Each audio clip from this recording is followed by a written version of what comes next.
Cancer ये क्या है, इसको कैसे डायग्नोज करते हैं, क्या ट्रीटमेंट्स हैं, इस वीडियो में हम लोग यही डिस्कस करेंगे।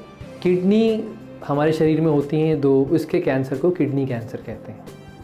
Most common kidney cancer, kidney का दूसरा नाम किडनी कैंसर का रीनल कैंसर्स भी होता है। मोस्ट कॉमन रीनल कैंसर जो होता है वो RCC कहलाता है, renal cell carcinoma. Usual treatment kidney cancer का कैसे करते हैं कि हम लोग सर्जरी करते हैं, बट सबसे पहले वो करने से पहले हमें ये देखना है कि भाई ये कैंसर हमने डायग्नोज कैसे किया। तो यूजुअली पेशेंट जाता है, इंसिडेंटली डिटेक्टेड होता है कि किसी भी कारण से गया डॉक्टर के पास, अल्ट्रासाउंड किया तो देखा किडनी फूली हुई थी। तो फूली हुई किडनी अगर उसमें कुछ स्पेशल कैरेक्टरिस्टिक्स आ रहे होते हैं, इंक्रीज्ड रीनल मास अगर होता है, तो पहले हम लोग होल बॉडी स्कैन करते हैं ये देखने के लिए कि ये फैला तो नहीं हुआ। अगर ये लोकलाइज्ड है तो बिना बायोप्सी किए ऐसे के तैसे उस किडनी को बाहर निकाल लेते हैं। इस प्रोसीजर को नेफ्रेक्टमी कहते हैं। ये प्रोसीजर्स ओपन भी होते हैं, आजकल रोबोटिक नेफ्रेक्टमीज भी होती हैं। एक बार ये ट्यूमर बाहर आ जाए और रीनल सेल कार्सिनोमा है, कहीं और फैला हुआ नहीं था, तो इसमें और कोई ट्रीटमेंट करने की ज़रूरत नहीं है। रीनल सेल कार्सिनोमा में लोकलाइज जो है, सिंपली सर्जरी करी, ट्रीटमेंट ख़त्म। अगर ये कैंसर फैला हुआ है, जो कि पता चलता है हमको पेट CT पे, तो फिर हम लोग कुछ टैबलेट्स या ट्रीटमेंट्स देते हैं, बट उससे पहले हमें बायोप्सी करनी पड़ती है। सो वो बायोप्सी कहीं से भी कर सकते हैं हम लोग, जहाँ पे वो फैला हुआ है हम वहाँ से टिश्यू ले सकते हैं, या कभी कभी कहीं और से नहीं मिलता तो किडनी से भी ले सकते हैं अगर ये फैला हुआ ट्यूमर है तो।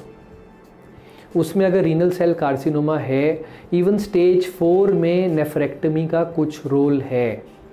कुछ केसेस में हम लोग स्टेज 4 में भी नेफ्रेक्टमी यानी कि किडनी निकाल देते हैं, हालांकि वो ट्यूमर फैला हुआ था। थॉट प्रोसेस ये है इसके पीछे कि प्राइमरी ट्यूमर अगर निकाल दें तो जो बाकी जगह थी वो अपने आप कम हो जाती है। एब्सकोपल इफेक्ट बोलते हैं इसको। अगर निकाली या नहीं निकाली, स्टेज 4 में जो ट्रीटमेंट मेन है किडनी कैंसर्स का वो है टारगेटेड थेरेपीज़। आजकल किडनी कैंसर्स में जो फ्रंट लाइन पे ट्रीटमेंट है वो है इम्यूनोथेरेपी।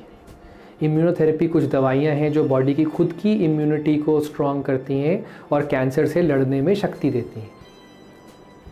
इम्यूनोथेरेपी अकेली या कॉम्बिनेशन में 2 प्रकार की इम्यूनोथेरेपी जोड़ दी, या इम्यूनोथेरेपी के साथ कोई और टारगेटेड दवाई जोड़ दी, ये ट्रीटमेंट्स आजकल किडनी कैंसर्स में फ्रंट लाइन पे हैं। इम्यूनोथेरेपी के नाम अगर कुछ बताऊं आपको तो जैसे निवोलुमैब, पेम्ब्रोलिजुमैब, साथ में इसके कुछ हम लोग टैबलेट्स देते हैं, उनको टारगेटेड थेरेपीज़ बोलते हैं। फ्रंट लाइन अगर प्रोग्रेशन कर गई बीमारी इन दवाइयों पे, तो सेकेंड लाइन में हम लोग इसके बाद फिर से उन दवाइयों को यूज़ करते हैं जो पहले नहीं की होती। सो ब्रॉडली जानने की बात किडनी कैंसर में ये है कि इसका ट्रीटमेंट मोर और लेस आजकल इम्यूनोथेरेपी और टारगेटेड थेरेपी बेस्ड है। कीमोथेरेपीज़ किडनी कैंसर में यूजुअली यूज़ नहीं की जाती। नेफ्रेक्टमी अर्ली स्टेज में हम कर सकते हैं और नेफ्रेक्टमी के बाद और लॉन्ग सर्वाइवल्स होते हैं और कुछ करने की ज़रूरत नहीं पड़ती।